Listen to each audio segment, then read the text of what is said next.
안녕하세요. 저는 에이전틱 AI가 가져올 검색의 미래라는 주제로 오늘 연사를 하게 된 백승윤이라고 합니다.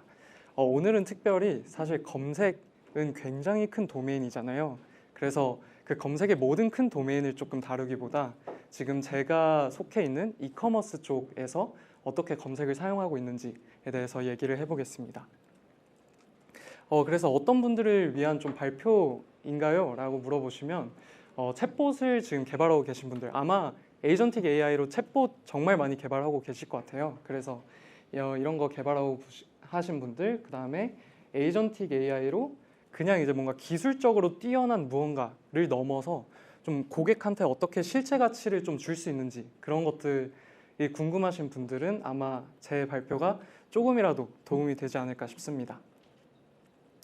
그래서 제가 지금 풀고 있는 문제는요, AI와 대화를 통해서 상품을 구매하는 이런 어떻게 보면 오프라인 매장의 경험을 온라인에서도 구현해보자 라는 목표를 가지고 문제를 풀고 있습니다. 오프라인 매장을 가보면 우리가 어떤 정보도 없이 그냥 매장에 들어가서 우리가 필요한 거를 그냥 점원분들이 물어보시면 그거에 맞춰서 또 점원들이 뭐 가격대는 어느 정도 생각하세요? 이런 거를 물어보고 우리가 그거를 답변을 해주면 어느 정도 퀄리티가 있는 상품을 추천을 해줍니다. 그래서 저는 오프라인에서 옷을 사는 거를 되게 선호를 하는데요. 그런 경험을 온라인에서도 이 에이전틱 AI로 만든 챗봇으로 좀 구현을 해볼 수 있지 않을까라는 그런 생각에서 이 문제를 풀고 있습니다. 쉽게 좀 설명을 드리면 온라인에서는 지금 당장 뭔가 상품을 제대로 된 상품을 검색을 하거나 아니면 검색을 해서 들어가도 그 상품이 진짜 나한테 맞는지 뭔가 사이즈를 보거나 리뷰를 보거나 하는데 좀 아직까지도 어려움이 좀 많다고 생각이 들어요. 그래서 이런 부분들을 좀 개인화된 상품을 좀 추천해주고 그 다음에 그 상품 데이터 기반으로 좀 적절한 구매를 지원해주는 것을 목표로 하고 있습니다. 네, 그래서 좀 바로 저희가 만들고 있는 챗봇의 좀 아키텍처랑 플로우를 먼저 설명을 드려볼게요.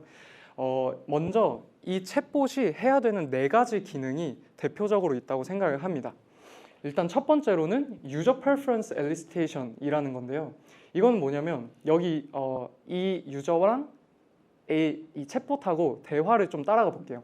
그러면 먼저 법 관련된 좀 드라마를 찾아보고 싶어 라고 하면 바로 추천해 줄 수 있을 거예요. 바로 추천해 줄 수 있는데 그럴 때 이제 추천 성능이 좀 떨어질 수 있으니까 한 번 더 물어보는 거죠. 너의 취향에 대해서. 그래서 좋아하는 배우나 감독이 있어? 라고 물어보고 그거에서 답을 해주면 그거에 맞게 적절한 레코멘데이션을 해줘야 됩니다. 근데 사실 챗봇하고 우리랑 경험이 그렇게 많지 않다 보니까 사실 챗봇이 뭔가 얘기해 줬을 때 저는 그런 의문이 많이 들더라고요. 너가 뭘 알아서 이거를 추천해줬어? 왜 나한테 이걸 추천해줬어? 그런 생각이 들어서 그런 거를 또 잘 익스플레네이션을 해줘야 됩니다. 유저가 얘기했던 취향에 맞게. 그리고 또 추가적으로는 그 영화에 대한 정보들을 또 잘 설명을 해줘야 되죠. 그래서 이 각각의 기능들이 있는데 이 각각의 기능의 좀 메인 프로블럼을 얘기를 해볼까 합니다. 일단 첫 번째로 이 유저 프레퍼런스 엘리스테이션은 이건 정말 이제 실무적으로 겪는 그런 프로블럼인데 어디까지 유저 취향을 뽑아야 되지? 라는 문제가 있을 수 있어요. 예를 들어 옷을 파는 데라면 사이즈는 무조건 알아내야 되나? 색상도 무조건 알아내야 되나? 그런 문제들이 있을 수 있는데 이 유저 취향이 적으면 사실 적은 상태로 추천을 하게 되면 추천 결과가 좀 아쉽고 근데 많으면 이게 문제가 뭐냐면 추천 안 하고 자꾸 질문만 해요. 어느 정도 추천을 좀 해줬으면 좋겠는데 계속해서 색상이 뭐예요? 가격대는 어떻게 생각하세요? 그걸 자꾸 물어보니까 적절한 이제 바운더리를 생각을 해야 됩니다. 그래서 저희는 실무에서는 이제 유저의 그런 시나리오를 확인을 해보니까 실제 유저들이 인풋을 넣은 거를 확인을 해보니까 1개에서 2개 정도면 사실 충분한 것 같았습니다. 네, 그 다음에는 이제 상품의 어떤 특성까지 취향에 반영해야 할까라는 건데 이제 만약에 옷가게라고 치면 소재, 린넨 그런 것도 반영을 하고 싶을 수 있을 것 같아요. 근데 그러면 이걸 이제 데이터를 전처리해서 컬럼에다가 약간 태깅 형식으로 가지고 있어야겠죠. 그래서 그런 데이터를 어디까지 가지고 있을 건지. 그래서 저는 이제 패션 관련된 챗봇을 만들었을 때는 색상, 가격, 이름, 사이즈, 카테고리 정도로 좀 제한을 했던 것 같습니다. 그 다음에 두 번째로는 이제 레코멘데이션인데요. 레코멘데이션에서는 유저 취향에 정확히 부합하는 제품이 없을 수 있어요. 예를 들어서 빨간 레깅스를 원했는데 빨간 셔츠 아니면 핑크색 레깅스 밖에 없으면 이거를 그러면 이 제품이라도 보여줄까 아니면 아예 보여주지 말까 라는 이제 문제에 닥칠 수 있습니다. 그리고 두 번째로는 유저의 정확한 취향과 추상적인 취향을 어떻게 모두 반영해서 보여줄 수 있을까? 이것은 무슨 뜻이냐면 정확한 취향은 이제 딱 레깅스 뭔가 뭐 남자 거 여자 거 이런 거가 이제 정확한 건데 추상적인 거는 좀 태깅이 어려운 것들 있잖아요. 예를 들어 뭐 봄 날씨에 어울리는 것들, 나들이에 어울리는 거, 뭐 데이트룩 이런 것도 어떻게 잘 반영을 할 수 있을까라는 문제가 생길 수 있을 것 같아요. 그래서 뭐 쉽게 생각을 해보면 뭔가 키워드 서치, 벡터 서치 이런 거를 좀 함께 쓰면서 좀 해결을 할 수 있습니다. 그 다음에 세 번째는 사실 이 두 가지의 기능이 저는 묶어서 생각을 했는데요. 둘 다 상품에 대한 거를 설명한다라는 측면에서 논문에서는 4가지 서브태스크로 얘기를 했지만 저희 내부에서는 지금 3가지 서브태스크 정도로 생각을 하고 있습니다. 그래서 이때 이제 가장 중요한 거는 그냥 개발하니까 상품을 설명할 때 말이 너무 긴 거예요. 예를 들어 빨간 레깅스 추천해달라고 했을 때 이런 상품을 추천드려요 라고 하고 이 상품이 왜 좋은지를 궁금하지도 않은데 계속 얘기를 하는 거예요. 사실 이거는 LLM을 사용하시면 많이 겪으시는 문제일 것 같아요. 그래서 어느 정도까지가 딱 간결하게 잘 얘기하는 걸까? 이런 문제도 좀 해결을 해야 됩니다.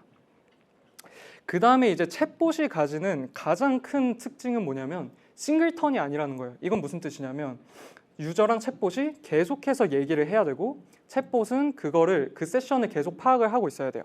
그래서 우리가 챗봇한테 뭐 예를 들어서 이거는 실제로 이제 제가 뭔가 테스트를 해봤던 건데 하프넥 숏슬리브라는 제품을 추천했을 때 유저가 이 하프넥 숏슬리브의 가격이 얼마야? 라고 친절하게 물어보면 참 좋은데 그렇게 안 물어보죠. 그냥 추천해줬으니까 얼마야? 라고 물어봤을 때도 이 세션을 잘 파악을 해서 상품에 대한 이제 정보를 잘 가져야 됩니다. 그래서 저기서도 이제 it이라고만 얘기를 해도 이제 수츠라는 드라마가 이제 파악이 되어야 합니다. 그래서 이것도 정말 중요한 프로블럼인데요. 사실 이 문제들을 여러분들하고 사실 다 얘기를 좀 해보고 싶은데 그러면 이제 2시간이어도 안 끝날 것 같아서 그래서 제가 좀 재밌었던 문제들 위주로 좀 얘기를 해볼까 합니다. 그 전에는 이제 지금까지 저희는 이 챗봇이 가져야 되는 뭐 3가지 기능에 대해서 알아봤어요. 그 다음에 이 챗봇이 실제로 유저랑 어떻게 얘기를 해야 되는지를 얘기를 해보자면 일단 첫 번째로 그 3가지의 태스크 중에서 어떤 거를 실제로 실행을 해야 될지 그거를 디텍션을 해야 됩니다.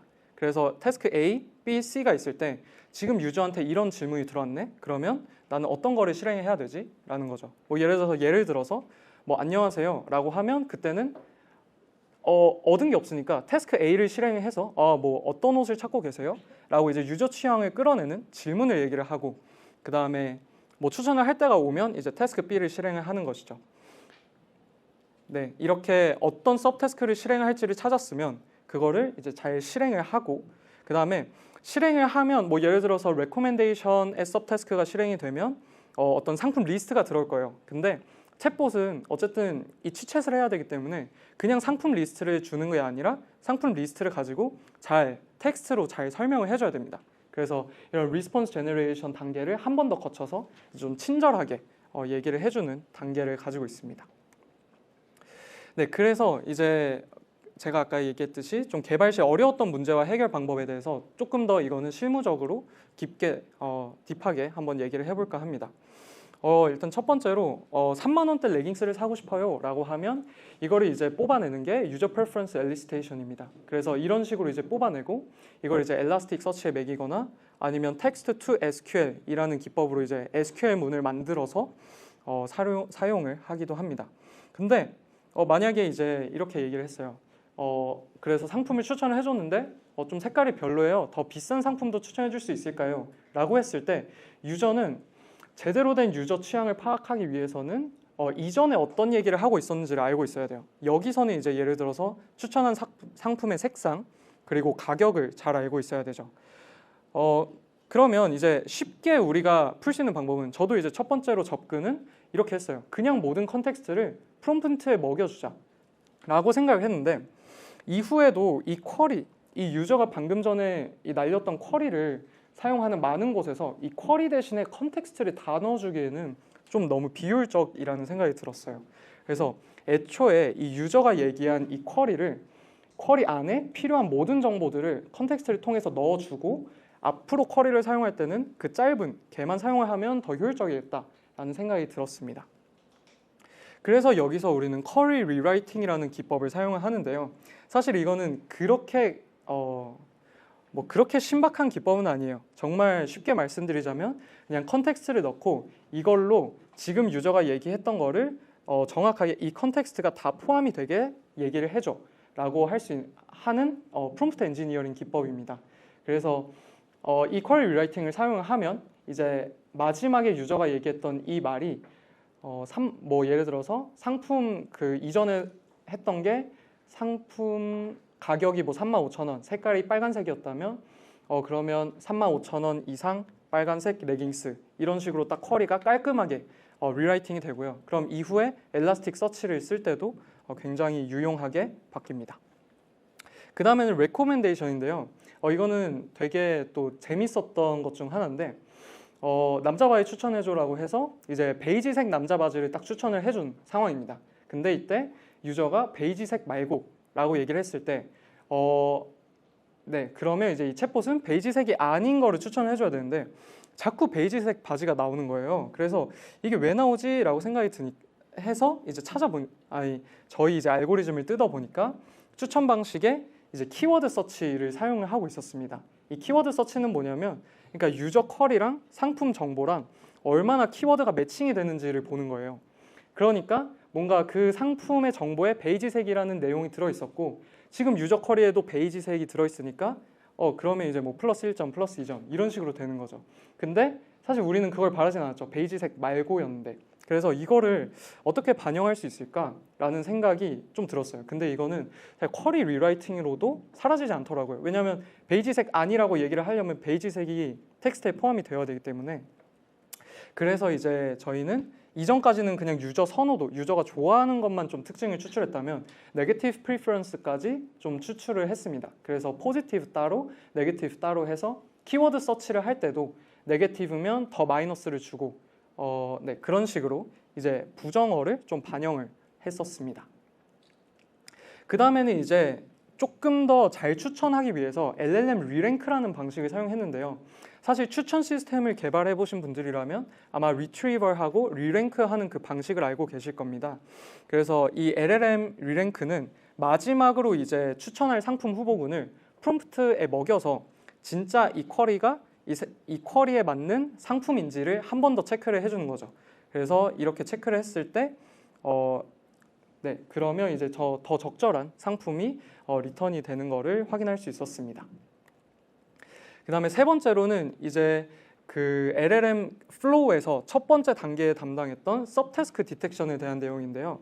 사실 서브태스크 디텍션은 정말 중요합니다. 이게 아마 에이전틱 AI 할 때도 의사결정을 하는 게 굉장히 중요할 거예요. 누구를 이제 트리거를 걸 건지 어떤 툴을 사용을 할 건지 그걸 진짜 잘 결정해야 되는데 저희도 이제 그 태스크 ABC 중에서 정말 잘 결정을 해야 됐어요. 그래서 내부적으로 그 서브태스크 디텍션 성능만 체크를 해봤는데 나쁘진 않았어요. 98% 정도 나왔는데 챗봇 같은 경우에는 멀티턴을 사용한다는 점 그리고 멀티턴을 사용한다는 점에서 이 어큐러시 98%가 98%여도 되게 많은 유저들한테 이 버그가 보여지더라고요.